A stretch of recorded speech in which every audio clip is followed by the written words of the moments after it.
primero que todo, pues un agradecimiento muy especial a la Cámara Colombo-Chilena, que a través de ellos les hicimos organizar este evento y esta charla, esta conversación que vamos a tener el día de hoy.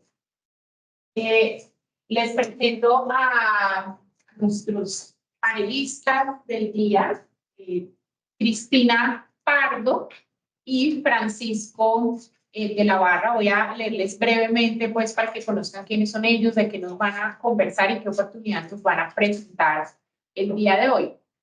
Cristina Pardo es economista, es máster en gestión de infraestructuras y servicios públicos de la Universidad Politécnica de Madrid, es especialista en estructuras de APP y gestión de proyectos de alto impacto económico y social. Y en su carrera se ha desarrollado liderando proyectos y empresas en países como África, Asia, Europa y Latinoamérica, especialmente multinacionales de infraestructura.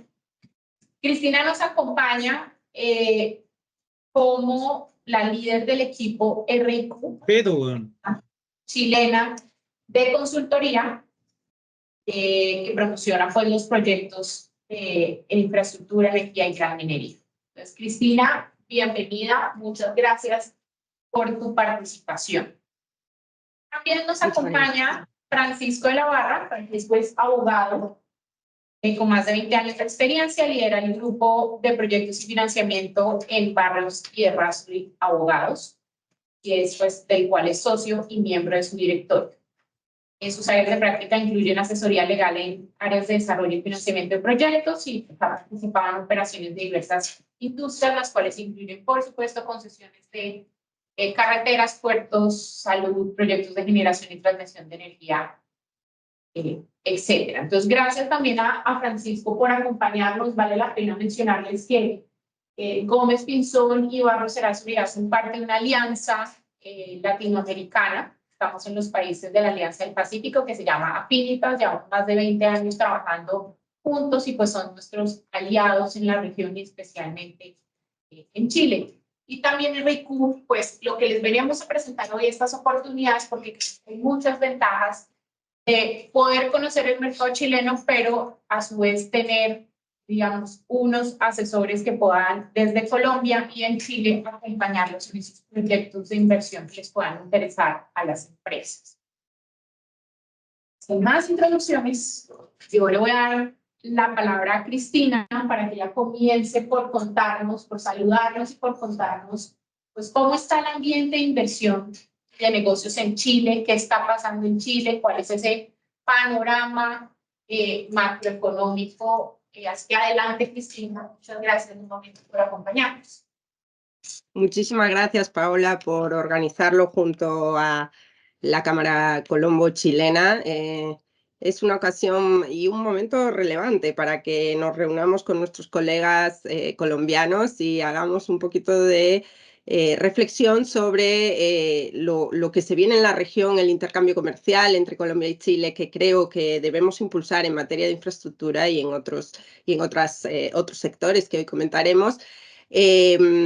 Porque evidentemente Colombia hemos estado observando que ha adquirido una relevancia en materia de alianzas público-privadas y qué decir de la energía, en fin, en otras muchas infraestructuras públicas que nos parece que es realmente interesante y la capacidad de las empresas colombianas pues no tiene nada que envidiar al resto del mundo para poder ingresar a Chile a hacer mercado. Y como sabemos, bueno, que nuestra región siempre es un poco incierta, ¿verdad? Y que pasamos etapas y ciclos en todos los países. Siempre es bueno repartir, ¿no?, las inversiones y trabajar un poquito de manera colaborativa en la región para no depender solo de la marcha política y demás de un solo país, ¿no? Entonces, bueno, es un ejercicio que entendemos interesante, gracias también a Barros y Errázuriz, por supuesto, a Gómez Pinzón, por esta iniciativa y además porque me siento muy privilegiada de compartir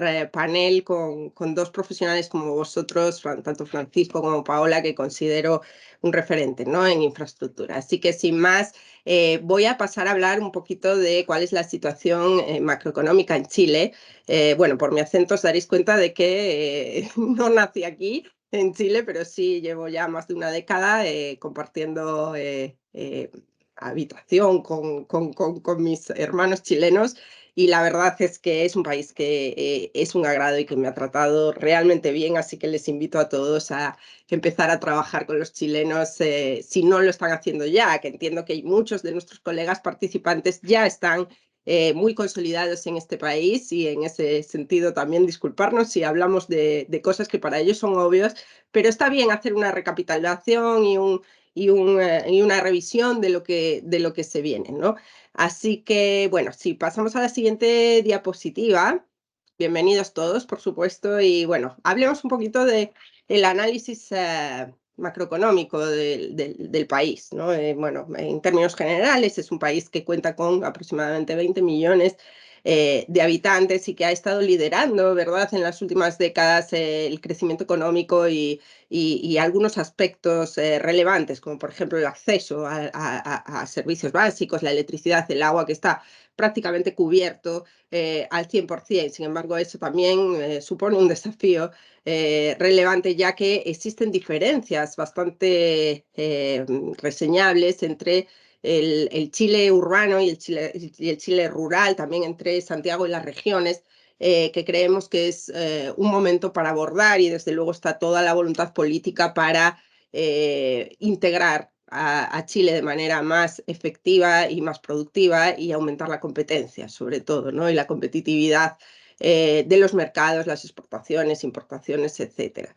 En la economía, el sector servicios es el imperante, y eso incluye también las actividades de concesiones de obra pública, porque indudablemente, y sobre todo los servicios públicos, ¿verdad? Y tenemos evidentemente una dependencia relevante de la materia prima cobre, que ahora incluso comentaremos más adelante, que está adquiriendo incluso mayor relevancia en toda esta transición verde, ¿verdad?, en el mundo, y que representa el 13,6% del Producto Interior Bruto.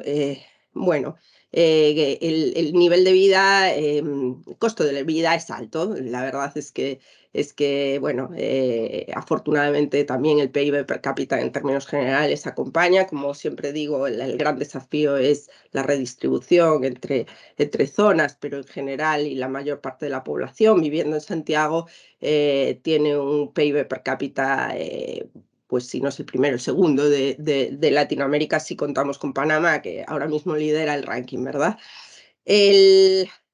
Bueno, ya lo comenté, el PIB per cápita y el PIB general, para tener una idea de qué monto de economía estamos hablando, ¿no? ¿Qué nivel? Pasamos, por favor, Geraldine. Bien, ¿cuál es la situación política y macro en este momento? Bueno, como todos saben, y en paralelo a Colombia, porque he de decir que tuvimos un momento histórico en el que coincidimos en varios eventos después de la pandemia, evidentemente, que nos marcó a nivel mundial, y además con los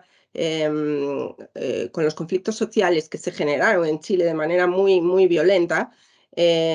Bueno, creemos, y ese es el consenso general en el mundo empresarial, que ya ha pasado lo peor. Pasamos por una convulsa agitación social, donde todo el modelo construido en los últimos 30 años parecía estar en peligro, ¿no? Y parecía que todo había sido construido de manera negativa, sin valorar pues muchas cosas, como el crecimiento en infraestructura y el nivel que alcanzó Chile, ¿no?, en los últimos 30 años. Bueno, afortunadamente, después de la tormenta, ¿no?, ya empieza a haber cierta calma, y esta calma ha sido predominante en estos años, en este gobierno que ya ha pasado el Ecuador, ¿verdad? Y que en realidad la calma ha venido por el lado político, porque bueno, ya Chile ha demostrado que no tolera, digamos, movimientos extremos o radicales, y que, por ejemplo, en el proceso constituyente, en el rechazo de la constitución original, donde se planteaban temas que realmente al empresariado y a la actividad productiva asustaban bastante, aspectos bastante radicales de cambio. bueno, ha sido superado, digamos, esa discusión, incluso la población pensó en general que no debíamos perder tiempo en ponernos tan políticos con la Constitución y sí remangarnos para generar productividad e impulsar la economía.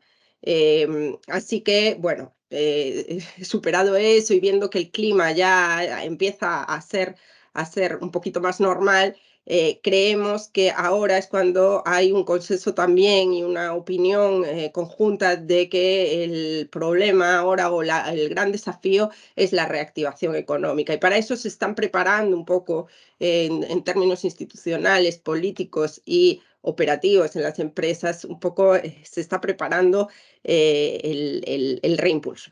O sea, creemos que estamos en un momento, en una curva de inflexión en el que Chile, si hace bien los deberes, va a generar un reimpulso a la economía que puede ser muy relevante. Eso es evidentemente si se hacen las cosas bien, pero las señales están ahí. Hablamos de que bueno, se ha llevado una política fiscal y monetaria responsable en el sentido de que se controló los niveles de inflación después de pandemia y después del estallido social, y la actividad económica ha estado muy débil, ¿verdad? Pero tampoco en los términos negativos que eran potenciales. Y ahora es cuando efectivamente se está trabajando en cómo producir, cómo ser competitivos, cómo promocionar las exportaciones, en fin, cómo generar un cambio verde. Chile depende mucho de eso, de ese impulso que puede dar el hidrógeno y el litio, las renovables, en fin. Yo creo que el clima es de ese tipo de inversiones que ayuden a Chile a crecer y a crecer de manera sostenible y sostenida, ¿verdad? En el tiempo. Así que las señales concretas que hemos visto y como economista, pues es lo que observo en esta época es, por ejemplo, la cifra que nos sorprendió de inversión extranjera directa más alta desde 2015, eso sucedió en el año 2023. Es verdad que dentro de esa cifra hay que saber diferenciar cuál es inversión pasiva, es decir, o inversión activa, que son más nuevos proyectos, Greenfield, etcétera. Pero en general ha sido una noticia positiva. Insistimos, dentro de la crítica general de que el gobierno no ha hecho lo suficiente para impulsar de manera activa la economía con todo el potencial que Chile tiene, ¿no? Pero sí es cierto que ya se han impulsado una serie de reformas, algunas más tímidas, otras que parecen ser más ambiciosas. Vamos a ver cómo prospera eso sobre todo el gran problema de la inversión en Chile, que es la llamada o la denominada permisología. Creo que Colombia también sufre de estos problemas en cuanto a la obtención de permisos para avanzar en proyectos, temas de participación ciudadana, temas ambientales, etcétera. Bueno, un poco nos estamos dejando estrangular por esa burocracia y es hora de tomar medidas y bueno, ya hay una presión hacia el Ejecutivo para que realmente empiece a cambiar, y hay proyectos de ley, en fin, ya hay señales de que se están trabajando en esas barreras normativas para reducirlas. Y un eje estratégico fundamental, ya lo comentaba, es la transición verde a nivel mundial. O sea, eso impacta en Chile muchísimo porque es un potencial productor de hidrógeno, de litio y encima es el primer productor del mundo de cobre, que duda cabe que todas esas commodities son muy relevantes en ese futuro, ¿no? Más verde a nivel mundial. Y las alianzas público-privadas. Afortunadamente, en todos estos años de fuerte convulsión y discusión, se terminó por consolidar que el modelo, el mecanismo de alianza público-privada, que fue virtuoso, que fue muy efectivo en años donde era un eje prioritario de la economía, se ha consensuado que efectivamente hay que mantenerlo, hay que impulsarlo, hay que generar más proyectos y todo a través del mecanismo de una ley bastante amplia. Luego Francisco nos va a detallar las bondades de esa ley, pero indudablemente la herramienta de la ley de concesiones, que es amplia y da cabida a la competencia internacional, pues es un gran instrumento y el Ministerio de Obras Públicas un motor muy relevante para Chile en la economía y que duda cabe que siempre los beneficiarios serán los usuarios y el país, ¿no? Pasamos a la siguiente diapositiva. No sé si me estoy alargando. Si no, Paola, tú me moderas y, y avanzo más rápido. Bien, bueno, he de decir que el trabajo para esta presentación me la hizo la Dirección General de Concesiones porque ayer se presentó de manera pública la cartera, y muchas de las imágenes que aquí veis las he tomado de la propia presentación del Director General de Concesiones a los inversores chilenos y extranjeros que pudieron acudir a ese evento, y alguno quizá haya estado de los que están aquí presentes. Bien, todos después del anuncio y comentado con mis colegas, parecemos coincidir en que es tremendamente ambiciosa y sin precedentes esta cartera de concesiones, que venía arrastrando una lentitud, unas dificultades de avance, etcétera, que parece que existe toda la intención de la ministra de Obras Públicas y del equipo de la Dirección de Concesiones que quieren reimpulsar. Bueno, se ponen unas metas, a mi juicio, muy ambiciosas en cuanto a los proyectos concretos del 2024, 2025 y hasta el 2028, sobre todo en estos 2 años próximos, ¿vale? Anuncian casi la mitad o más de la mitad de las licitaciones en los próximos 5 años para este año y el que viene. Cosa que, bueno, tengo mis dudas, se va a repartir, no va a estar tan acumulado al principio. A lo mejor me equivoco, pero ya saben que los economistas tendemos a hacer predicciones. Luego nos dirán si nos equivocamos, pero me da la impresión de que los proyectos que aparecen en el 2024 y 2025 se van a ir alargando un poco algunos. Hay que ver cada uno en su oportunidad, pero se va a ir alargando. Pero no importa, o sea, lo relevante es que tenemos cartera para los próximos 5 años y esto va a dinamizar mucho el mercado. Creo que para los que me escuchen, este es un momento muy relevante porque coincide la situación económica o el punto de inflexión del que les hablaba. Quizá peco de optimista, pero las señales, insisto, son de haber un poquito ya tocado fondo con la crisis social, con la pandemia y demás, y las señales son de recuperación y de impulso a las inversiones y atracción de capital extranjero, que es lo que nos convoca hoy, ¿verdad? Bueno, hablamos de 43 llamados a licitación en los próximos 4 años por un monto récord de 17.600 millones de dólares.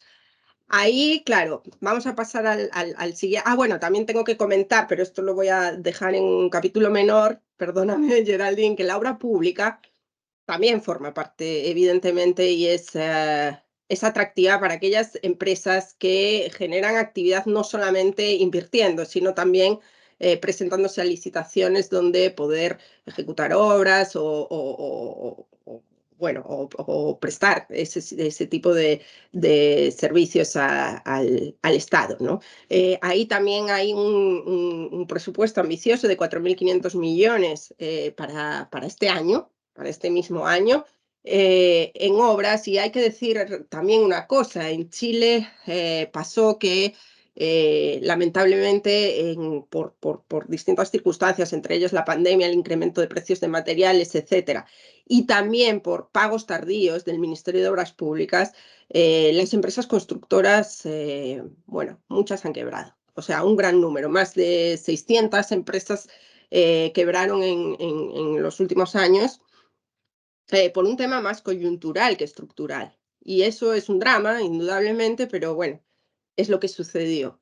¿Qué pasa? Que se tomó nota y evidentemente se han generado ahora unos mecanismos, por ejemplo, de pagos de anticipos, de liquidez, de conciertos con el Banco Estado, por ejemplo, para no hacer tan difícil ese recorrido que tenían que seguir las constructoras cuando se dedicaban a la obra pública. Es un momento también interesante porque al haber menos competidores, digo de entrada para estas empresas en Chile, al haber menos competidores, sin embargo, una mano de obra cualificada con mucha experiencia, se pueden generar nuevas empresas, ¿verdad?, en el ámbito de la construcción, que pueden impulsar los nuevos proyectos y, en fin, y volver a construir un buen mercado de la construcción. Y además, como digo, con gente muy experimentada, con un gremio, la Cámara Chilena de la Construcción, que apoya mucho a las empresas. En fin, es un momento también interesante en la obra pública. Pero bueno, seguimos con la parte concesional y vemos, aquí tenemos el listado de los 24 llamados a licitación entre este año y el próximo. Toda esta información, por supuesto, la podemos compartir con mucho gusto. No me voy a extender, es un listado que incorpora carreteras, que ha sido la tradicional concesión, pero es que Chile, voy a dar un dato, es que Chile del territorio tiene más del 60% de caminos sin pavimentar. Ya no hablamos de dobles vías, ya no hablamos de altos estándares, es que hay mucha parte fuera de Santiago y mucha integración que realizar y muchos accesos a puertos que pretenden ser también claves, hay que decirlo. Los puertos se rigen por una ley, aparte de la de concesiones, es específica para los puertos, en eso podemos también asesorar y brindar información quizá en otro momento, pero efectivamente todo pretende ser algo dentro de un plan de integración territorial y de corredores también, hablemos de corredores bioceánicos, etcétera, pasos fronterizos, etcétera, que pretenden impulsarse y evidentemente todo eso hay que integrarlo con muchas nuevas carreteras concesionadas que además tienen el tráfico suficiente para efectivamente salir adelante, ¿no? En este modelo eso se estudia bastante bien, hay que decir que el estudio previo a la licitación es bastante completo, es un nivel para los que están en este entorno de la ingeniería, es un nivel de anteproyecto casi llegando a diseño definitivo en algunos aspectos, como por ejemplo los riesgos más relevantes, que son los geológicos, a nivel técnico, ¿verdad? Tema de mecánica de suelos, topografías, etcétera, son bastante completos, así que me atrevo a decir que en una licitación hay bastante certidumbre sobre el desempeño técnico de ese proyecto, ¿verdad? Y si no, también se pueden hacer sugerencias Cristina, de cambios ahí de te base. interrumpo. Sí. Yo te dejé hablar porque seguiste perfecto con la siguiente pregunta, que era cuál era ese plan de proyectos que podemos ver y en los que se podrían participar. De este listado, digamos, cuéntanos un poquito. Esto es obra pública y concesiones. Ya nos contaste que aquí hay carreteras, pero es carreteras principalmente, nosotros lo digamos en Colombia, son carreteras terciarias, es decir, que no es la vía principal, son más rurales, denominados así, como un poquito de qué oportunidades Perfecto. tienen estos 24 proyectos que ha lanzado el gobierno. Perdón, claro, efectivamente, yo me lanzo y doy algunas cosas por sentadas, pero todo esto corresponde al marco concesional, es decir, son carreteras estratégicas en ejes estratégicos, no son terciarias, sino que son principales, o sea, son todas susceptibles de doble vía, ¿verdad?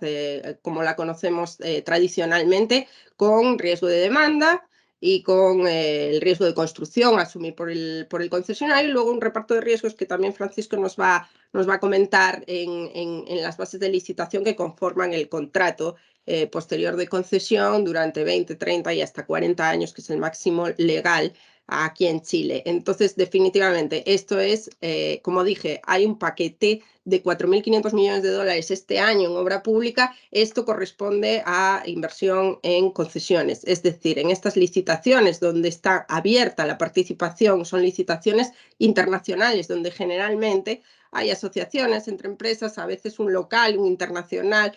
Normalmente conocéis, los players internacionales son los mismos en Colombia que en Chile, ¿verdad? Están las grandes empresas españolas, alguna china, en fin.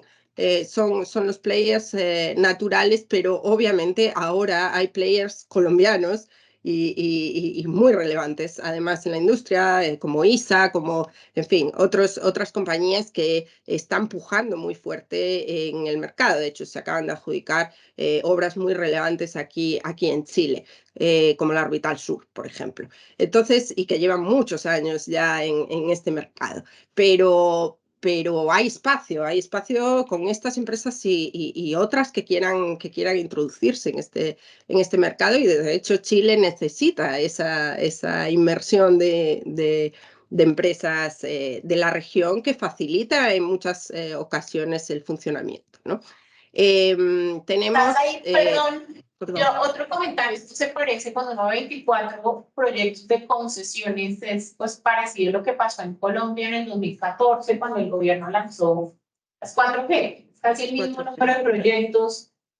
Bueno, los valores de pronto no alcanzó En ese momento para Colombia eran en dólares, sí, tal vez como 24 millones de dólares. Es muy, muy similar. ¿Quién es la entidad contratante por parte del Estado? ¿El Ministerio de Transporte? ¿Quién saca las licitaciones aquí? Es el Ministerio de Obras Públicas a través de la Dirección General de Concesiones, que es la ANI de Chile, ¿verdad? Y la dirección, con la diferencia de que la Dirección General de Concesiones aborda ahora distintas tipologías de proyectos, como podéis ver ahí, y se apoya en mandantes, que puede ser el Ministerio de Salud en caso de los hospitales, el Ministerio de Interior en caso de las cárceles, la Dirección de Aeropuertos en el caso de aeropuertos. Es decir, pero el Ministerio de Obras Públicas, digamos que congrega, es la contraparte para todo, ¿verdad? Y es la Dirección General de Concesiones con un mecanismo bastante bien estructurado y sencillo, y luego con también mecanismos de resolución de controversias dentro de la propia Dirección de Concesiones que también evitan muchas veces no ir a conflictos, escalar conflictos a juicio, y eso ahorra mucho tiempo y mucho dinero, ¿no?, a los concesionarios. También tenemos teleféricos, o sea, estamos hablando de que ya nos estamos ampliando, y luego hablaré, y yo creo que Francisco también me acompañará, porque compartimos también esa pasión por el nuevo área que se abre en concesiones, y para lo cual se han dictado leyes especiales para promover proyectos de desalación y de reuso. Este es un momento muy relevante para invertir en proyectos de agua en Chile, que es olvidé mencionarlo, pero en realidad es la piedra de tope para todo. O sea, nada va a ser posible si no conseguimos que Chile tenga agua. Y realmente el cambio climático nos ha dejado en una situación muy crítica a este país, con una sequía realmente que presenta un desafío. Entonces, afortunadamente ya hay consenso en que hay que desalar y hay que hacerlo a través del mecanismo de concesiones. Luego hablaremos de eso. Entonces, hablamos de una cartera muy diversa, que no solo se concentra en carreteras y que, como podéis ver, incluye un poco de todo. Lo que quiero sí recalcar es que cuando un inversor se interese por alguna de estos proyectos, consulte a los actores locales y demás, como puede ser Barrios Errázuriz o nosotros, cuál es el estado del proyecto y las particularidades de ese proyecto. Y nosotros lo conocemos, y lo que no conocemos lo averiguamos, pero es muy relevante porque hay algunos que se van a atrasar un poquito más. Hay unos que tienen más riesgos, otros menos. Entonces es muy importante ese asesoramiento local, y de verdad que no lo digo para aprovechar, evidentemente, promocionar las actividades económicas que realizamos en consultoría, pero es que de verdad hay que informarse de cada proyecto en su oportunidad para apostar por unos y otros, ya que son bastantes los que ofrece el mercado chileno. Las ventajas del mecanismo son muchas. De verdad que creemos, y en el momento que yo estudiaba la Dirección de Infraestructuras en Madrid, me mostraban a Chile como un caso de éxito. Consiguieron conjugar un marco normativo sencillo, no demasiado enredado, lo enredamos después con los permisos, pero en realidad la ley es simple, para poder incorporar mediante reglas básicas estos contratos de concesión, donde el reparto de riesgos es equilibrado, donde nos encontramos, sí, las mismas dificultades que nos encontramos en otros países en términos ambientales, en términos territoriales, pero con la diferencia de que algunos aspectos algunos riesgos los asume el Estado. ¿Cuáles? Uno básico, que es el de entrega de terrenos y expropiaciones.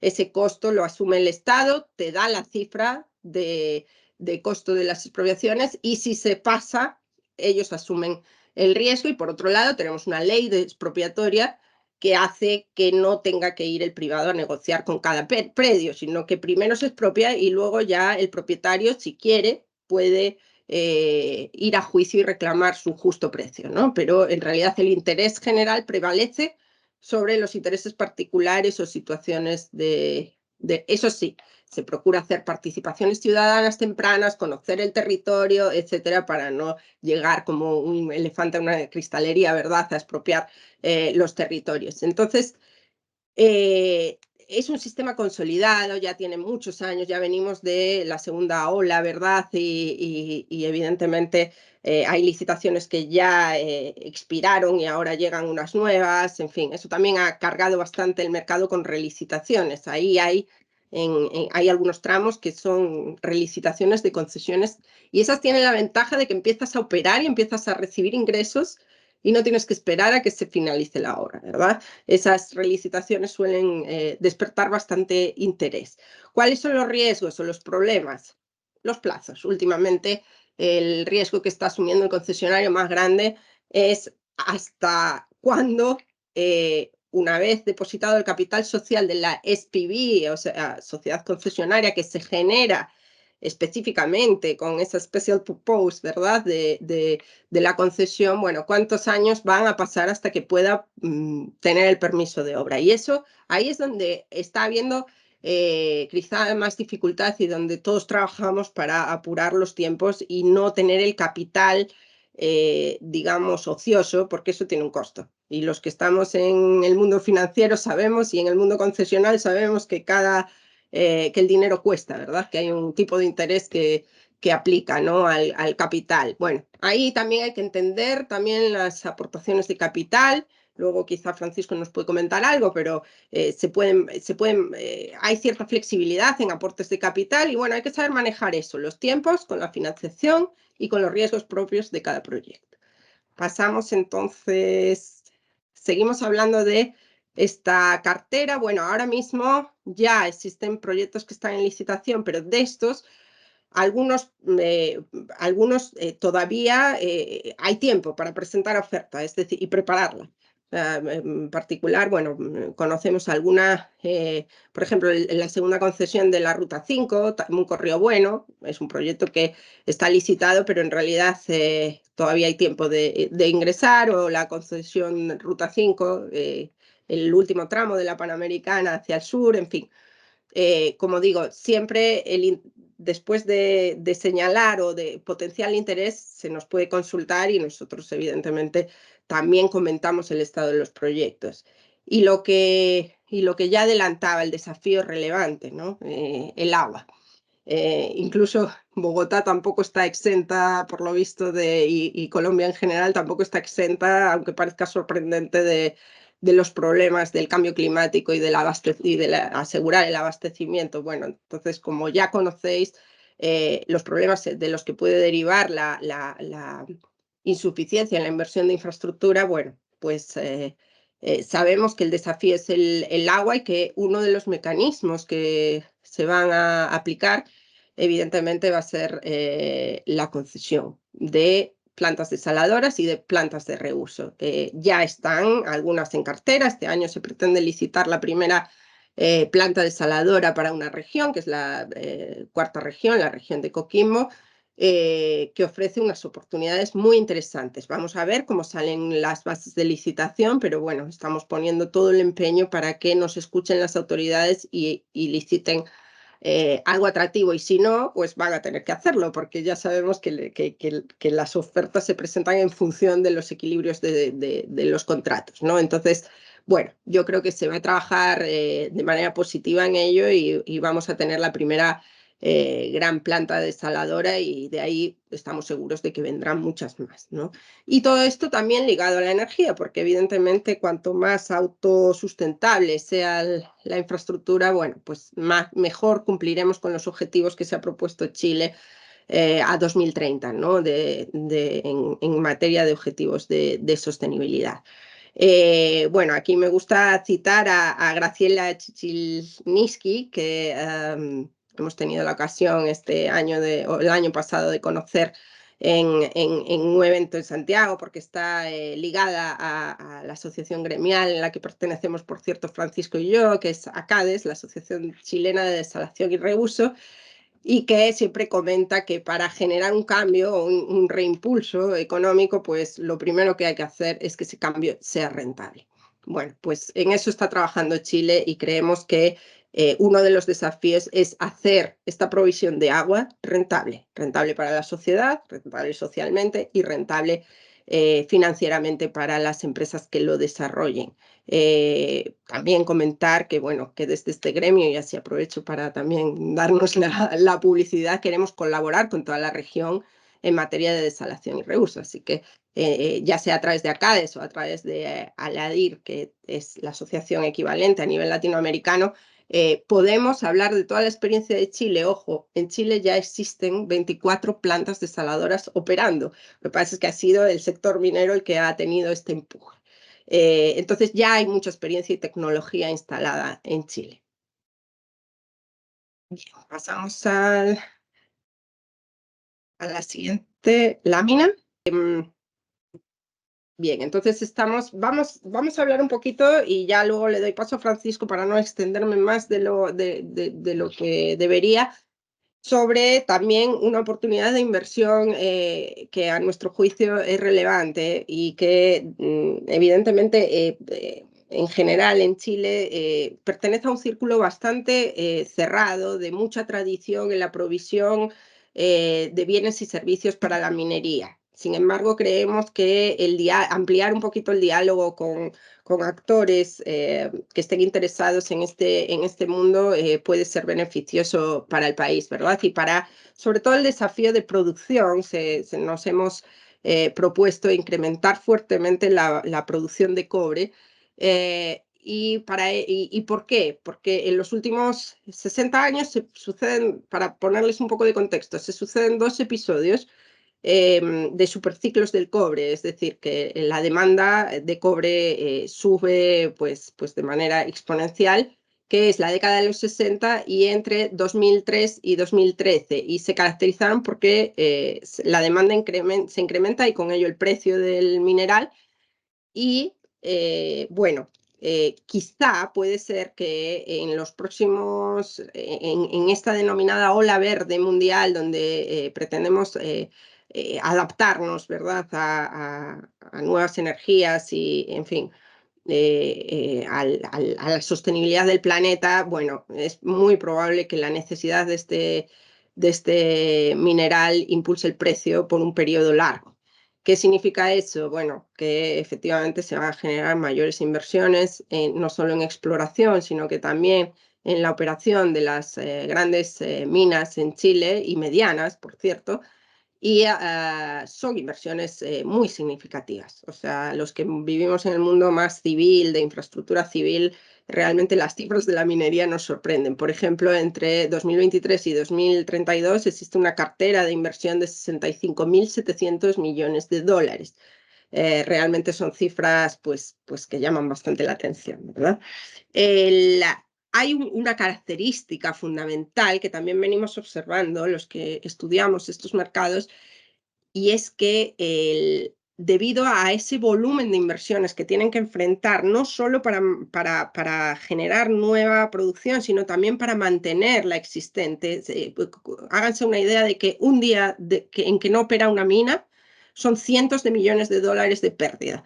Entonces, la inversión para el mantenimiento de la operación de la minería es fundamental, y para eso requieren de insumos básicos como el agua, la electricidad e infraestructura adyacente, accesos, etc. Es decir, no solo está el core de la producción de la minería, sino que hay verdaderas ciudades en torno a los procesos mineros. ¿Qué ha pasado? Que como las mineras necesitan cada vez abordar más entornos de inversión, y ellos realmente lo que quieren abordar es su proceso, y les gusta tercerizar el resto de elementos de los que no son su core, pues está pasando que se están generando cada vez más contratos BOTs, donde el inversor tiene la opción de financiar y a través de una tarifa recuperar su inversión, ¿verdad? Entonces es como una concesión, pero en el ámbito de la minería, pero puede ser perfectamente de una planta renovable, de fotovoltaica, por ejemplo, por poner un ejemplo, una desaladora, y hemos visto,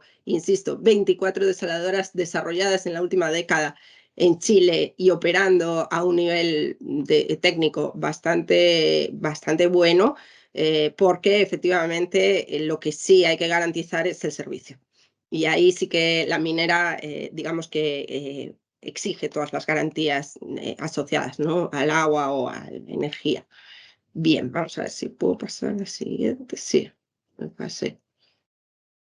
Bueno, como ya saben, Chile sigue siendo el primer productor de cobre del mundo y estamos hablando de que hacia el 2034 seguramente la cuota de participación esté en torno al 25%. Hablamos de 6,43 millones de toneladas en 2034, entre ellos, bueno, China es un principal comprador, pero no el único, evidentemente, y creciendo a una tasa aproximada del 1,7% desde 2023. Es decir, vamos a seguir creciendo en inversiones en minería y en producción del mineral. Además, para conseguir esto, evidentemente el gremio ha tenido que proponer a los ministros de Hacienda, Economía y Minería medidas sectoriales que faciliten estas inversiones. Hablamos en general de temas, de nuevo, de permisos, de aspectos ambientales, etcétera, que evidentemente tienen que ser considerados porque el Estado no puede ser una traba para esta inversión de la que depende, por cierto, la economía chilena. Así que entre esto y las exportaciones, pues evidentemente todo gira en torno a la infraestructura, si os fijáis.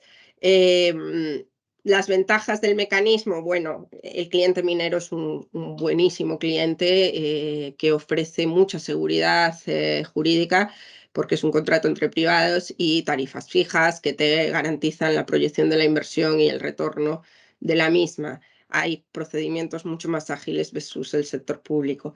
¿Cuál es el desafío para las empresas que quieren convertirse en proveedoras del sector minero? Bueno, el estándar es realmente exigente. Hablamos en términos de seguridad, sobre todo las empresas tienen que entrar a un mundo de protocolos verdaderamente exigente.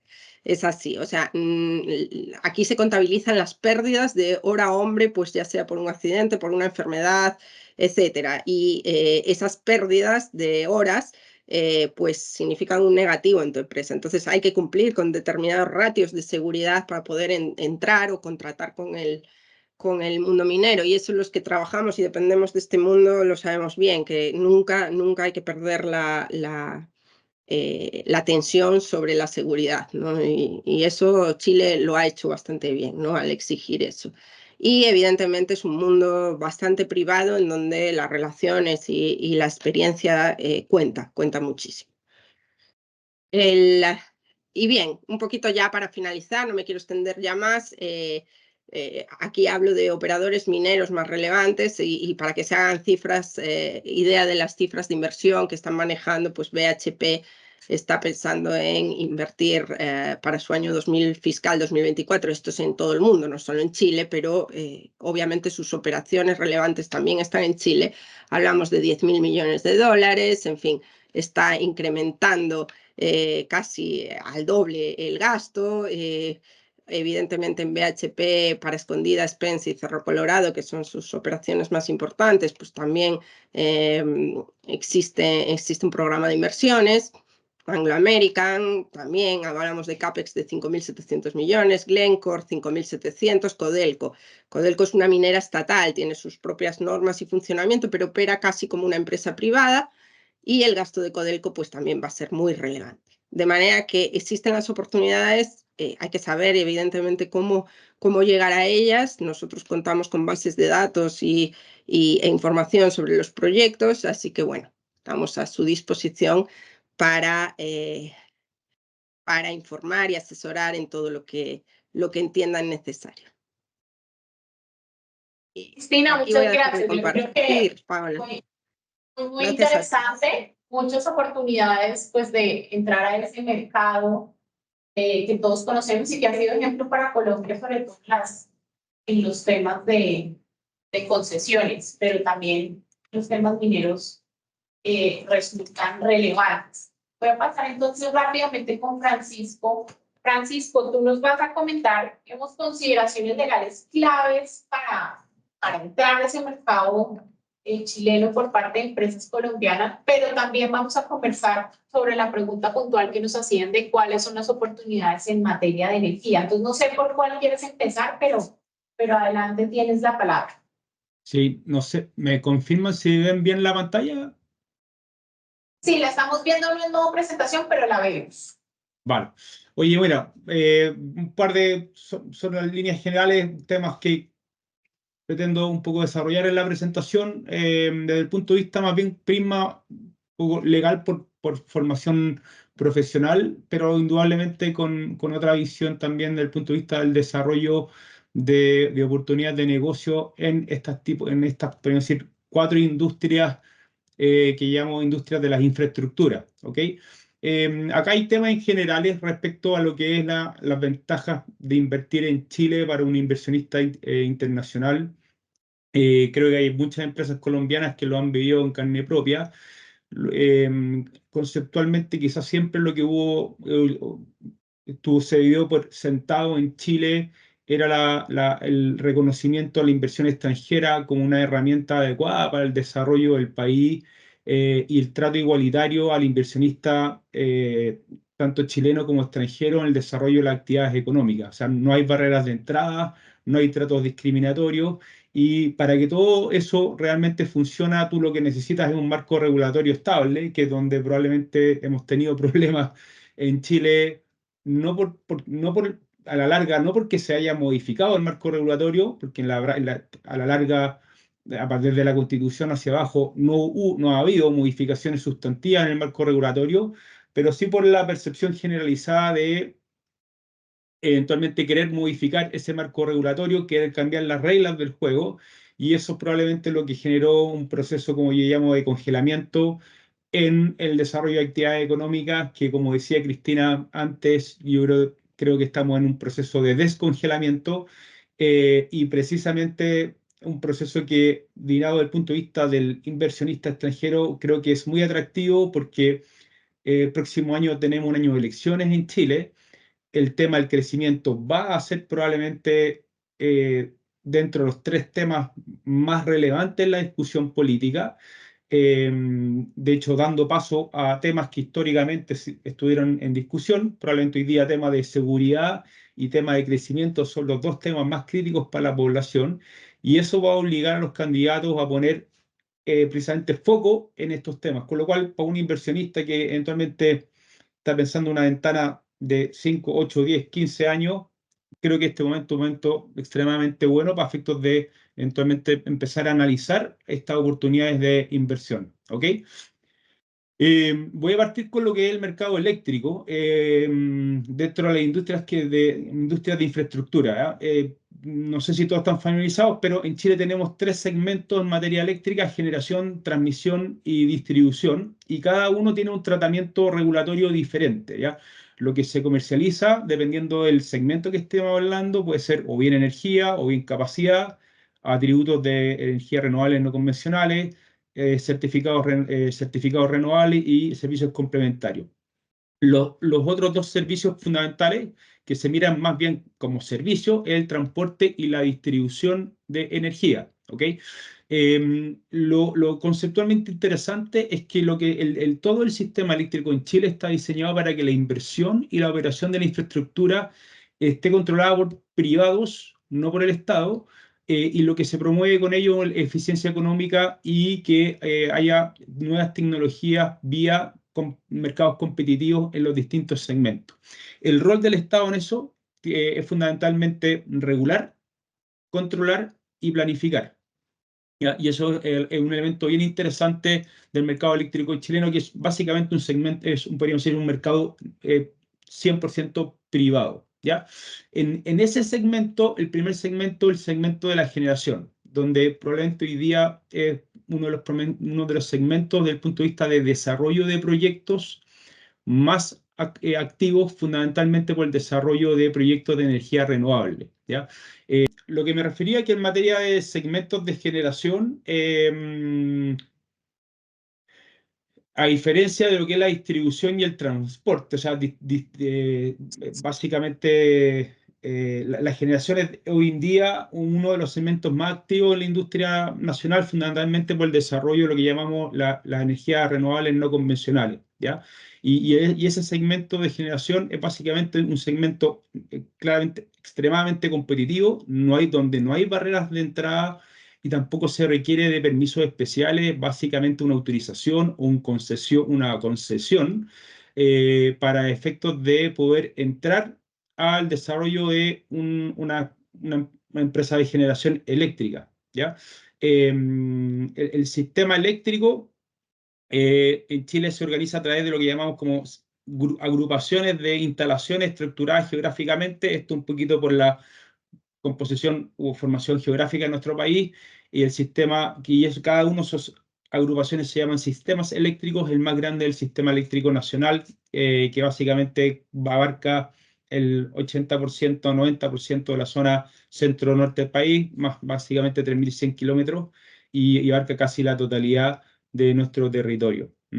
Si quieres, pasamos a la siguiente. Entonces, nicho generación, para los que eventualmente están interesados en desarrollar este tipo de proyectos, lo que fundamentalmente hacen estas empresas es vender energía o capacidad. ¿Cómo venden energía y capacidad? Básicamente por cuatro formas. Eventualmente venta de energía a empresas distribuidoras a un precio fijo en un contrato que es resultado de un proceso de licitación, ¿ya? Esto es lo que normalmente en el mercado chileno se denomina como los discos PPA. Hay una licitación que sí está llevada a cabo por parte del Ministerio de Energía, y en donde las empresas distribuidoras compiten, ofertan un precio, y eso va a terminar un contrato básicamente con las grandes empresas distribuidoras, que son las que distribuyen finalmente a la gran mayoría de a los clientes no regulados, básicamente nosotros, ¿ok? La segunda es una venta a cliente no sujeto a regulación de precio, básicamente a clientes no regulados, sí, no regulados, a un precio libremente acordado. Básicamente, hoy día una empresa generadora puede eventualmente tener un contrato de compraventa de energía, por ejemplo, con Metro, ¿ok?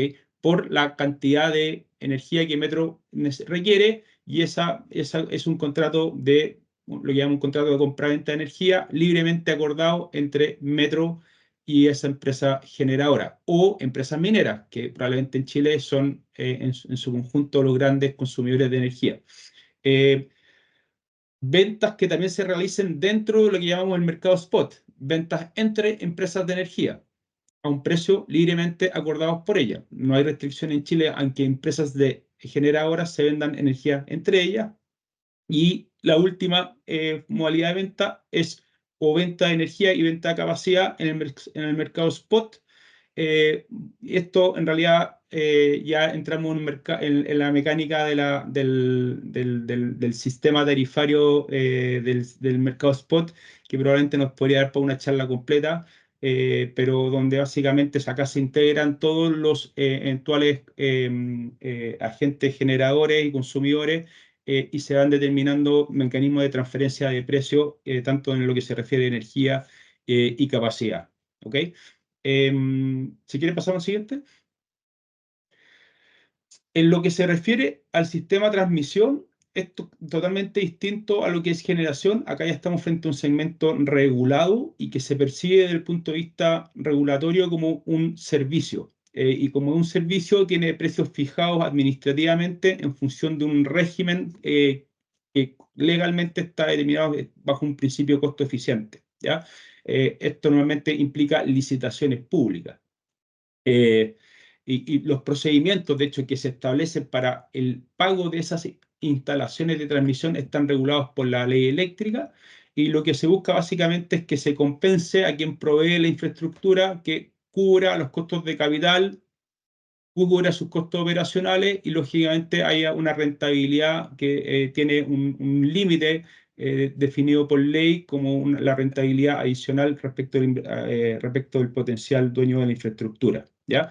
Desde el punto de vista como más técnico, la operación de las líneas de transmisión se hace con el estándar europeo, 50 Hz, con frecuencia nominal, y los niveles de tensión en el sistema de transmisión nacional están con rango entre 23 kilowatts y 500 kilowatts. En Chile, ustedes lo saben, uno de los actores principales es una empresa en el ámbito de la transmisión, es una empresa colombiana que ha estado precisamente desarrollando dos de los principales proyectos de transmisión en el país, uno que ya se terminó y está operando, y otro que se va a construir en los próximos 4 o 5 años, ¿ya? Si quieres pasamos a la siguiente.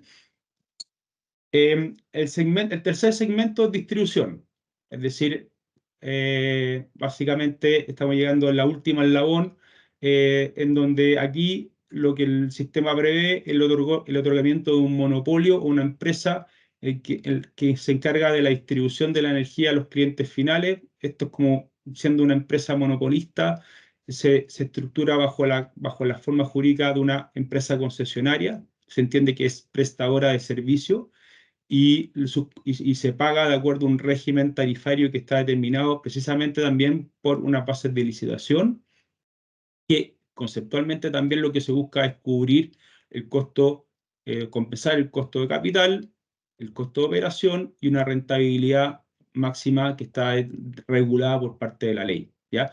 Este mercado en general tiene poca movilidad en Chile, a diferencia de lo que hemos visto en tanto generación y transmisión. Acá hay actores históricos en materia de distribución eléctrica.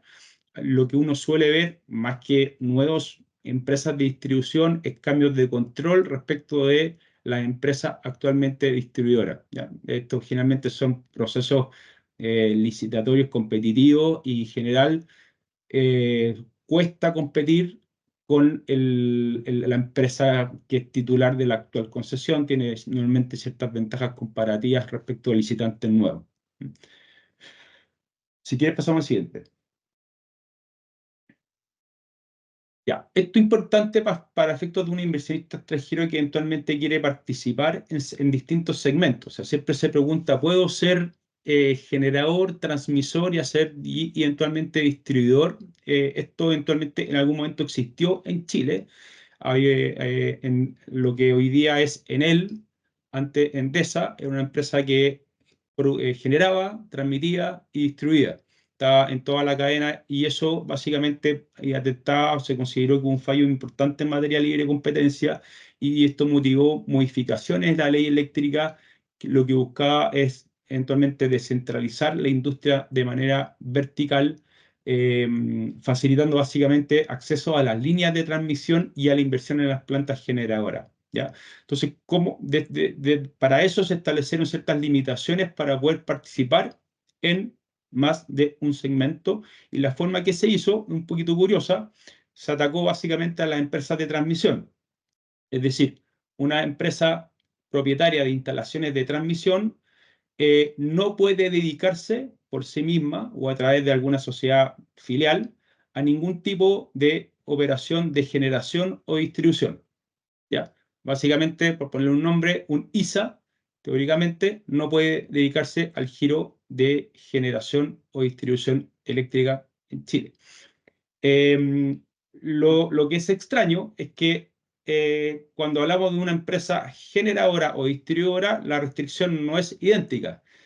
Una empresa generadora o distribuidora puede participar en el sistema de transmisión siempre y cuando no supere más del 8% del sistema, de la inversión total del sistema de transmisión nacional. Y tampoco pueden y ninguna de estas empresas en forma conjunta pueden exceder el 40% del total de la inversión en materia de transmisión. La razón de esta, podemos decir, diferencia histórica, fundamentalmente porque las empresas generadoras y distribuidoras sí tenían participación en el sistema de transmisión nacional. Cuando se hizo la reforma, se les dio básicamente como una banda para efectos de poder mantener ciertos activos de transmisión sin afectar lo que se llama integración vertical. Por lo tanto, se les dio mayor holgura que eventualmente podría ser una empresa de transmisión. Esto, mirado desde el punto de vista así como de manera muy sencilla, podría dar a ciertas situaciones media extrañas, que uno eventualmente quisiera asesorar una empresa de transmisión que también tiene interés en participar en el sistema de generación. Entonces, la recomendación que uno le diría es, mira, primero constitúyete como generadora, incorpórate dentro del sistema como tal, y después ingresa a los activos de transmisión, porque si lo haces al revés, básicamente, o sea, si partes siendo una empresa transmisora, ya va a estar inhibida de poder ingresar en el rubro de la generación, No sé si puedo pasar al siguiente. Bueno, esto es un temazo hoy día en Chile, me imagino que no es muy distinto, no sé si en Colombia es un tema activo que tiene que ver con los proyectos de almacenamiento de energía por batería. ¿Ya? En Chile quizás hay un problema gigantesco que tiene que ver con el desarrollo, podríamos decir, sustantivo en los nuevos proyectos de generación de energía renovable. ¿Qué es lo que sucede? Los proyectos de energía, de generación de energía renovable, básicamente solares y eólicos, son proyectos que por su dinámica de producción tienden a producir durante el día, en su mayoría. En algunos horarios, los solares con un bloque horario determinado y los eólicos normalmente con otros bloques horarios normales, pero que tienden a, en el caso de los solares, descender totalmente durante la noche y lo eólico a traslapar comparte con el final del día en lo que se refiere a su producción. Entonces, eso es lo que motivó que es que, dado el impulso que se desarrolló en los proyectos de energía renovable, teóricamente nadie anticipó la abundancia de esos proyectos y la ausencia de inversión en infraestructura de transmisión que permitiera transmitir toda la energía que todos esos proyectos renovables estaban produciendo, fundamentalmente en el desierto de Chile, en el norte, hacia la zona central, o eventualmente en zonas más alejadas, probablemente el sur, hacia la zona central. Entonces, esto generó una estrechez del sistema de transmisión, en donde se produjeron dos efectos. Uno, lo que se llama el rebalance, el curtailment, en donde básicamente esto, si fuera una carretera, estamos hablando de que la energía ya no cabe por la carretera y por lo tanto se rebalsa.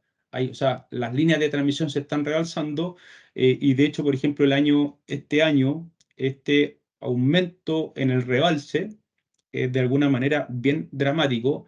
A marzo del 2024 ya se había alcanzado el 50% del rebalse del año 2023. O sea, la cantidad de proyectos de energía solar que están produciendo y cuya energía se está agotando es asombroso. Y eso también abunda en que en algunos horarios del día el precio spot es derechamente cero. O sea, está regalando energía. Entonces, con lo cual, básicamente aquí había necesidad de generar proyectos de almacenamiento como una solución a este grave problema por parte de las empresas generadoras.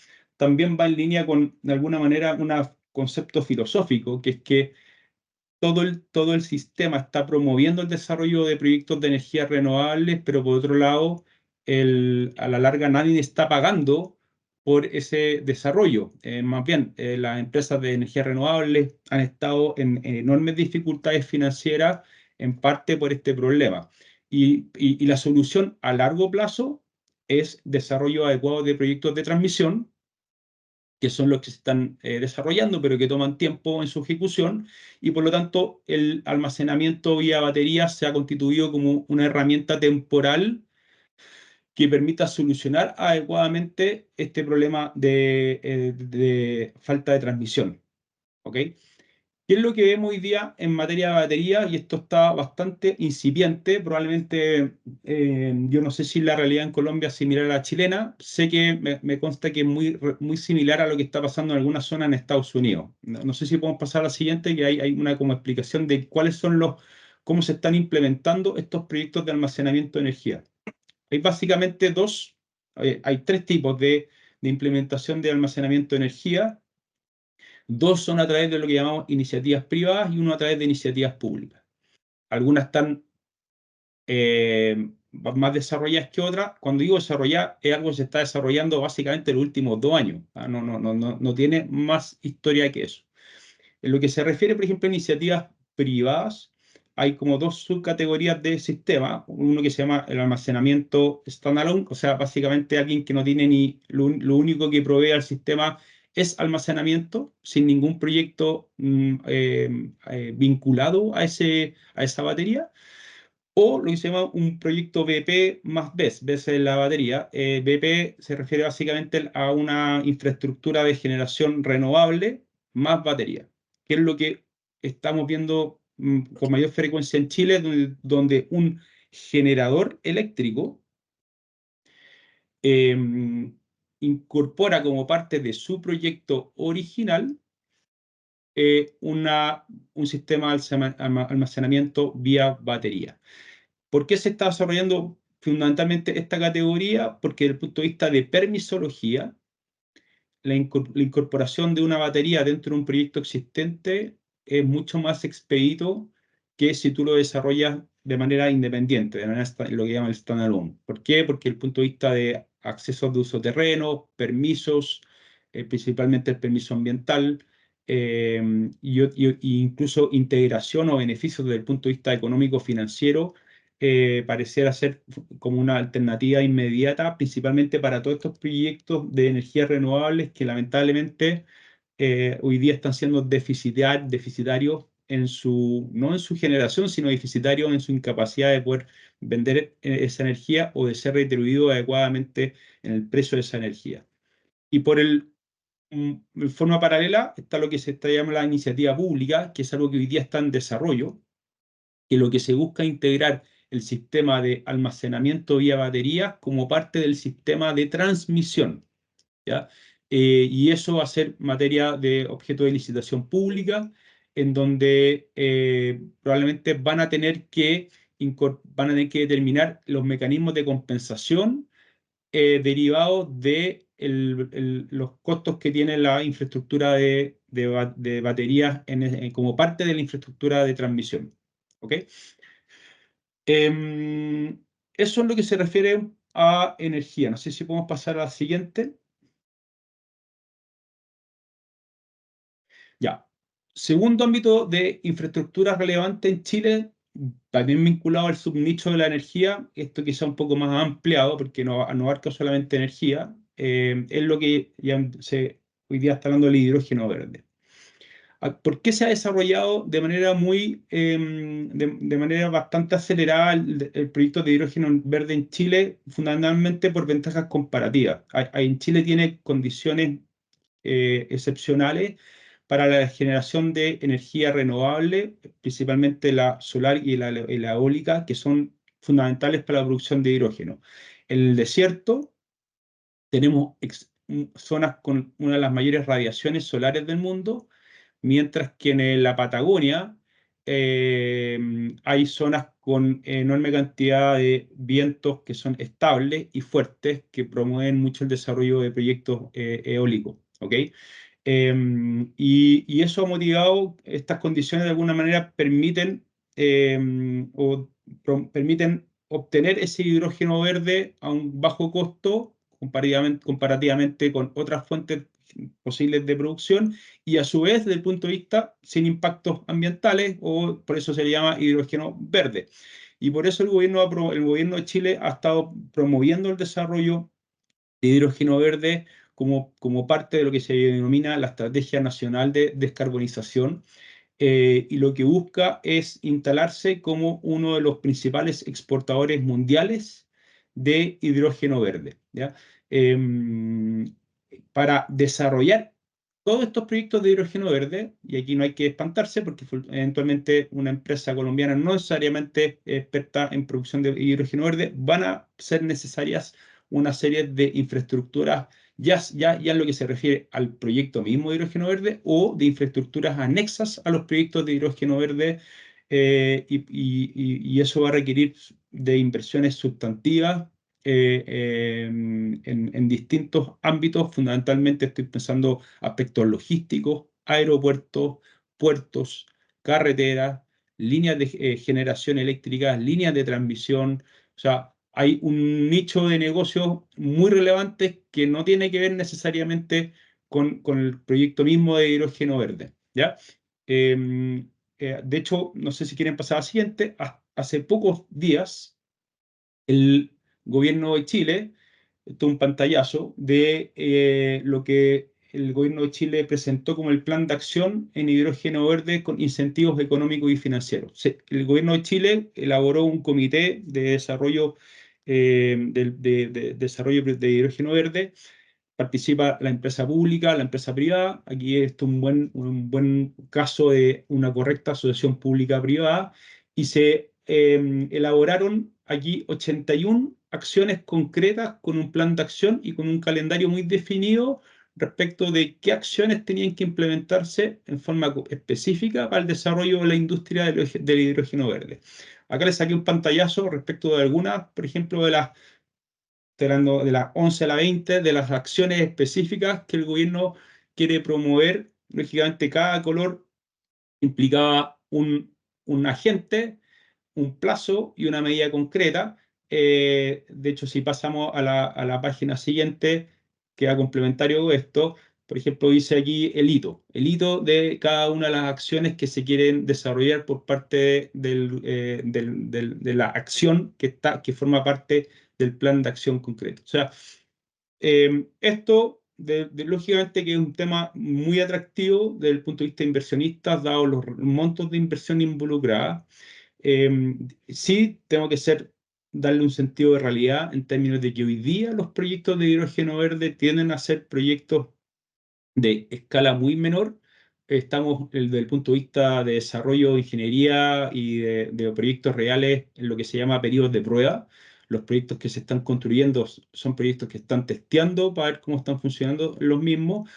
Y hay aproximadamente cuatro o cinco proyectos en la región de Magallanes, Patagonia, y dos o tres proyectos en la región de Atacama, solar, de hidrógeno verde con distintos mercados, que sí se trata de proyectos de gran escala. ¿Qué es lo complejo de los proyectos de hidrógeno verde? Precisamente ese carácter de gran escala y la enorme cantidad de inversiones y permisos que se va a tener que requerir respecto de los distintos aspectos de los proyectos. Todos estos proyectos van a requerir puertos, especialmente, por ejemplo, en la región de Magallanes no existe la cantidad de puertos que se requieren tanto para su construcción como para efectos de la exportación del producto.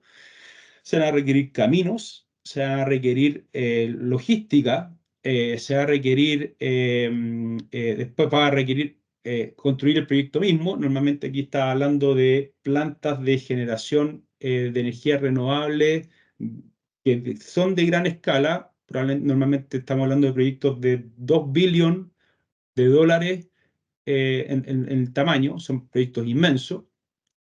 Cada uno de estos proyectos va a requerir una planta desalinizadora y después va a requerir todo lo que se refiere a infraestructura de almacenamiento del hidrógeno verde o del subproducto que se derive del hidrógeno, que como podría ser el amoníaco.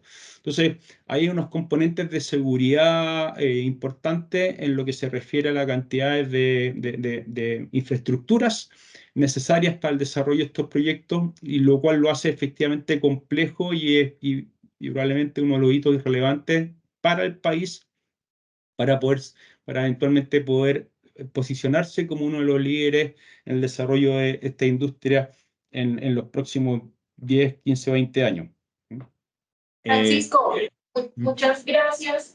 Ha estado bastante extensa la explicación sobre el tema eléctrico. Como ya nos acercamos a la hora que habíamos prometido terminar, yo quisiera, pues, algo que quisiera cerrar con algo más del tema eléctrico, darle la oportunidad si de pronto alguien tiene alguna pregunta, ya sea virtual o presencial, pues sobre los temas que hemos conversado, que es infraestructura de transporte, los temas mineros, y los temas de energía y de esas oportunidades que nos están presentando existen en esta nueva reactivación de Chile como un potencial país de interés de empresas colombianas para hacer negocios. Entonces, no sé si alguien nos quiere preguntar algo más, y la pregunta de las oportunidades en el sector eléctrico, que creo que la contestaron con temas principalmente de baterías y hidrógeno verdes, donde se identifican las mayores potenciales, sin dejar de mencionar lo que Cristina nos decía, que la empresa minera también requiere muchos servicios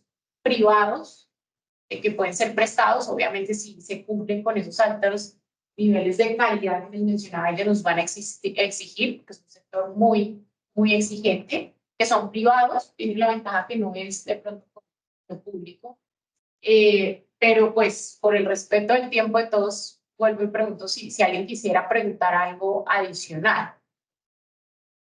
Adelante. Yo quisiera hacer una pregunta con respecto al tema de extracción. Se habla mucho de extracción de minerales como cobre y como litio, pero ¿hay alguna proyección de inversión o alguna proyección de crecimiento para el sector de la extracción de petróleo? Cristina, ¿escuchaste la pregunta? Sí, bueno, tenemos una empresa, a lo mejor Francisco me puede complementar, pero tenemos una empresa del Estado, ENAP, que efectivamente es quien gestiona, a pesar de que no tiene la magnitud de Ecopetrol, pero sí evidentemente hay programas de inversión dentro de esta empresa pública y podemos, por supuesto, preparar, digamos, la cartera. En realidad no tenía preparada la cartera de inversiones en este sector, pero desde luego toda la información, por supuesto, la podemos encontrar en la página de NAP y en los distintos reportes de inversión con respecto a la actividad petrolera. No sé si Francisco puedes complementar algo. Yo creo que bueno, ENAP no es un big player en la industria y creo que incluso las tendencias en lo que se refiere a producción van a la baja, con lo cual el país realmente no es un país que nos transformamos en importador en lo que se refiere a petróleo. No puede que haya más actividad en materia de gas en la Patagonia, con un par de empresas, incluyendo ENAP, que sí está involucrada en el desarrollo de proyectos de gas, pero honestamente tampoco es una industria que en términos de volumen eh, sea de las críticas relevantes a nivel país.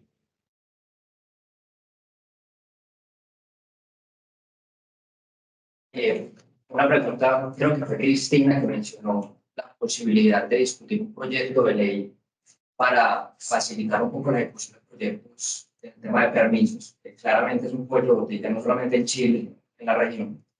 Quería preguntar si de pronto es un proyecto de ley enfocado en algún sector en particular, pues para todos los proyectos de infraestructura, y un poco hacia dónde irán las modificaciones. Creo que estaría buscando un proyecto de ley y de pronto expectativas de que pudiera tener en el corto plazo alguna modificación.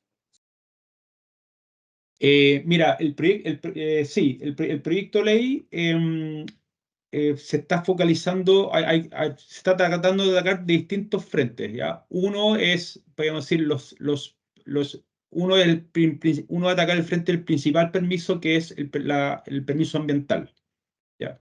Eso se está movilizando por, primero, atacar vías de eficientar los plazos para la aprobación de los permisos ambientales. En los permisos ambientales, te voy a ser súper honesto, cuando tú hablas con la autoridad, ellos te dicen que ellos te cumplen con los plazos, la ley establece plazos para presentar, responder, hacer observaciones y se genera una mecánica natural de pregunta y respuesta. Cuando tú vas realmente a analizar las razones de los retrasos, realmente no está en los plazos que se demora la autoridad en responderte, sino lo que llamamos los periodos de espera en los cuales la autoridad te responde y tú vuelves de vuelta con la carga de respuesta, que le llaman los periodos muertos, que para efectos administrativos no cuentan. O sea, son los periodos muertos los que realmente están generando una enorme cantidad de demora. Y eso tiene que ver un poquito con la cantidad de documentación que se está pidiendo y la complejidad de la documentación que se está pidiendo respecto de la elaboración de cada proyecto. Eso es por el lado ambiental. Y lo otro, se está atacando todos los otros permisos no ambientales, en donde efectivamente, por un lado, se quiere reducir algunos permisos y disminuir los plazos en los plazos de otorgamiento con incorporación del concepto de silencio administrativo, silencio positivo, en caso que la autoridad no se pronuncie dentro de un determinado plazo. queda fuera una tercera gama de reformas que tiene que ver ya derechamente con reformas a la administración misma del Estado, porque nadie habla mucho aquí de que realmente el Estado no se ha puesto al día en los plazos y la velocidad de respuesta, y tiene que ver un poco también con el funcionamiento mismo y la tecnologización de los propios ministerios o de los órganos públicos al momento de responder. Entonces, hay, podríamos decir, tres vías paralelas. Yo no soy muy optimista, te soy bien honesto, no soy muy optimista de qué es lo que va a resultar.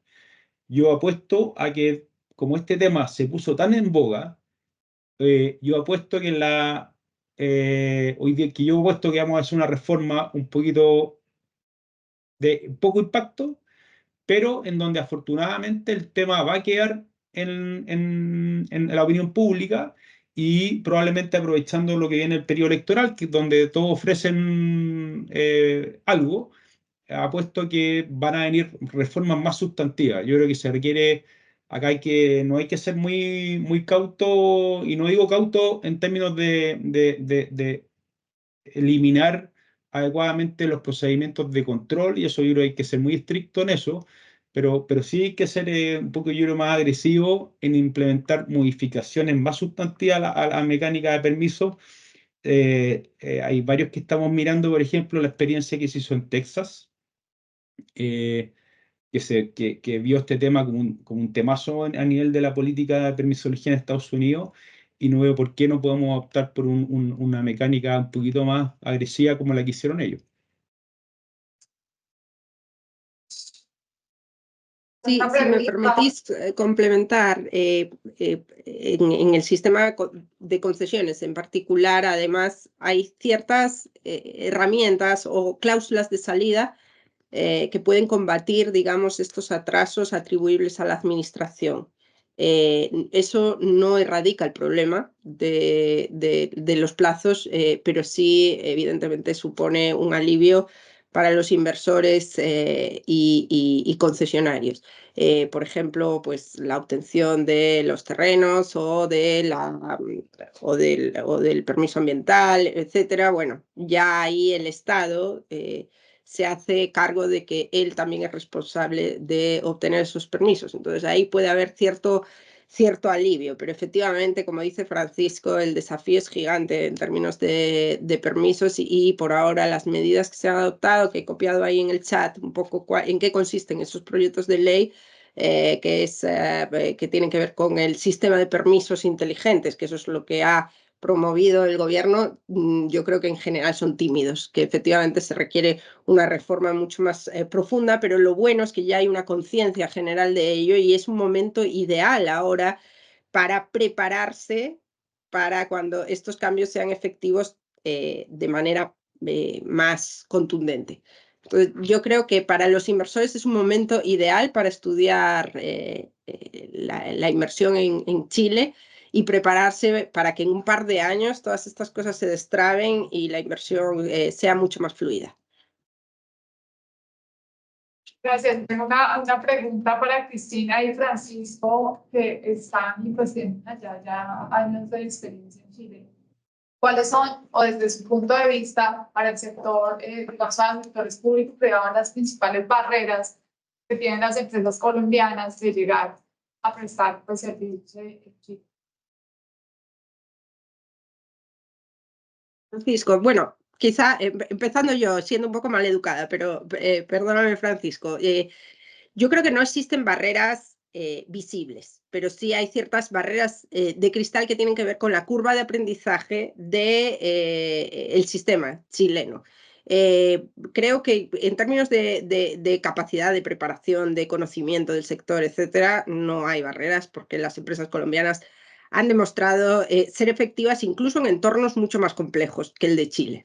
Así que me parece que el nivel de comprensión de cómo funciona el sistema de tal es relativamente rápido para las empresas colombianas. Yo veo más ventajas que inconvenientes en la entrada. Eso sí, nuestra recomendación siempre es: apóyate en una oficina de proyectos donde te den la perspectiva global, no solo te asesoren en la parte de ingeniería o en la parte jurídica o en la parte, no sé, financiera. No, y en estos que queremos innovar con la colaboración de Gómez Pinzón, de Barros Errázuriz y RICU en la parte un poquito más técnica, de meter todos los especialistas ambiental, participación ciudadana, tema financiero, tema jurídico, tema técnico, y poder brindar así una antena al inversor en Chile que le permita acceder a esos proyectos de inversión. Yo creo que no tiene más barreras que el resto, que son barreras de conocimiento quizá profundo del país, pero es la misma barrera a la que enfrenta cualquier empresa en cualquier país, yo creo. Sí, yo creo que no es muy distinto si un chileno fuera a Colombia en términos de decir, mira, a ver, cómo me meto en una industria en la cual no tengo mucha experiencia en mi propio país, sé cómo hacer el negocio, pero hay un tema que se refiere naturalmente a lo que yo entiendo de la red de contactos que naturalmente cada persona tiene en su propio país. Yo siempre recomiendo a inversionistas para esos efectos partir por lo menos asociándose con una empresa chilena en lo que se refiere, o sea, no tirarse solos a desarrollar un proyecto porque efectivamente hay muchos de estos elementos que por lo menos para el primer proyecto naturalmente es más fácil partir de la mano de un local que te puede abrir, te puede dar bastante más luces de temas que tú, a veces culturales, no necesariamente lo vas a ver. Entonces, yo diría que lo crítico es pillar un buen partner local, un buen socio local, y hecho eso, la experiencia también indica, EDP y ISA lo han entrado y se han transformado en Chile como grandes inversionistas en desarrollo de industrias súper estratégicas para el país.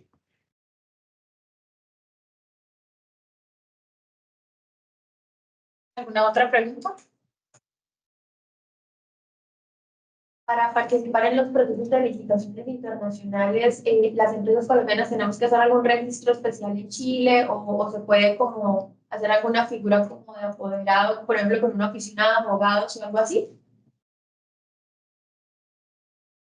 Sí, bueno, Francisco conoce bien el proceso porque asesora continuamente a inversores en esto, pero es muy fácil. En general no se requieren grandes requisitos, son licitaciones internacionales abiertas y basta con la constitución de una agencia donde efectivamente se pueden nombrar apoderados en los propios estudios de abogados y es un trámite bastante sencillo. Yo creo que en la parte administrativa, legal, no hay mucho problema. Incluso hay algunas ventajas y quizás me olvidó mencionar, pero también hay ventajas fiscales que podríamos tratar en otro webinar, pero hay aspectos como la devolución del IVA para los inversores por anticipado. Eso genera pues un impulso a la inversión importante porque genera cash flow suficiente a las empresas. En fin, hay una serie de ventajas. Bueno, el tema financiero, tenemos un mercado financiero local que hace que te puedas financiar en moneda local, que además tiene incorporada, con la particularidad de Chile, que es la única moneda en el mundo que además tiene incorporado las modificaciones a los precios del consumo, que es la llamada UF, ¿verdad? Está el peso chileno y la UF incorpora estas variaciones y los contratos suelen ser en UFs y eso significa que ya no te tienes que preocupar por la inflación, sino que el contrato ya lo contempla en muchos casos, ¿verdad? Y la financiación local es accesible también para empresas internacionales y con ello también te ahorras el riesgo de tipo de cambio en muchas operaciones. Y bueno, con una buena estructura financiera se puede combinar, ¿no? El tema de moneda y cubrir de los tan temidos tipos de cambio, ¿no? O variaciones del cambio de moneda. No, solo agregar que para efectos de licitaciones internacionales, que normalmente son las licitaciones de gran escala, pues tú vas a tener normalmente dos pools de licitaciones. Lo voy a simplificar, no es estrictamente en estos términos. Grandes proyectos y proyectos de mediana y pequeña escala. Para los grandes proyectos, que normalmente son licitaciones de carácter internacional, como parte de los antecedentes del oferente, tienes que adjuntar o acreditar experiencia internacional relevante en la industria. Con lo cual, si tú eres una empresa constructora que construye grandes obras en Colombia, normalmente incorporas esos antecedentes como parte de tu oferta y se te valían en Chile. Si estás en un nicho más pequeño, normalmente ahí el ministerio exige que tú estés inscrito en un registro de contratistas que ellos tienen. ¿Ya? Ellos tienen un registro de contratistas que te categorizan en función un poquito en función de tu experiencia, patrimonio, tamaño. Entonces hay grandes, pequeños y medianos contratistas. Normalmente tú te incorporas en ese registro, hay un procedimiento de registro en el propio registro, para la redundancia, y una vez ya registrado tiene la posibilidad de participar en todas las licitaciones más o menos de ese rango sin tener que volver a presentar tu antecedente en cada licitación.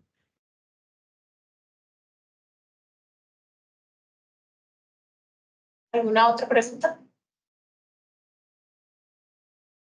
Pues Cristina, Francisco, muchas gracias por acompañarnos. Creo que les podemos compartir las presentaciones, les dejamos todos nuestros datos. Bienvenidas todas las preguntas, las dudas. Creo que como dijo Cristina, repetidas veces, la intención pues es mostrarles las oportunidades, pero también poderlos acompañar si deciden explorar esos negocios, ya sea con información. No duden en llamarnos, a veces simplemente información comercial la compartiremos, les daremos, y cuando ya deciden dar el paso, pues aquí estamos, tanto asesores locales aquí en Medellín, creo que no les conté, para los que no habían venido a nuestra oficina, pues nuestra oficina en Medellín de Gómez Pinzón también tiene ya 20 años aquí de prestar servicios.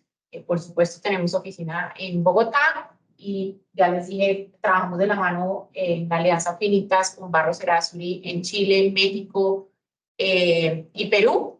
Bien, las firmas pues de México es Mijares, en Perú trabajamos con Miranda de Llamada, entonces tenemos una capacidad de proveerles información y asesorarlos regionalmente en infraestructura, transporte, energía, minería, que puedan ser de su interés. No siendo más, muchísimas gracias por venir y por favor no olviden tomar cafecito, frutica o lo que deseen. Gracias.